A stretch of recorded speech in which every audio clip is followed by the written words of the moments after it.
Il est 7h34, bientôt sur RMC, et on reparle ce matin du Covid. Pourquoi ? Parce que ça recommence, ça repart, une histoire sans fin, l'épidémie qui est relancée. Presque 80 000 cas dimanche, le taux d'incidence qui a doublé en seulement 10 jours après 3 mois de baisse. Paris est fortement touché. D'ailleurs, ça se voit concrètement dans la capitale, nous dit Alfred Orange pour RMC.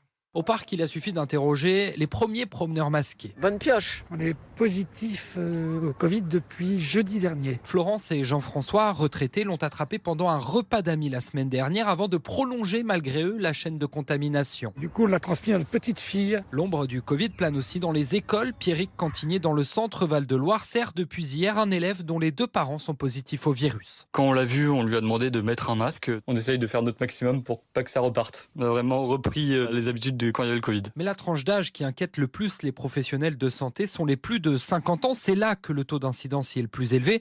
Les formes graves vont être plus compliquées à traiter à l'heure où l'hôpital va réduire sa voilure pour l'été. Luc Duquesnel est président de la Confédération des syndicats médicaux français. Des services d'urgence seront fermés à une période où des lits dans les hôpitaux seront fermés. C'est inciter en tout cas toutes les personnes âgées qui n'ont pas fait leur deuxième rappel à le faire rapidement à partir du moment où ils n'ont pas fait le Covid dans les 3 derniers mois. Preuve de cette inquiétude, les admissions en soins critiques ont augmenté de 12% la semaine dernière.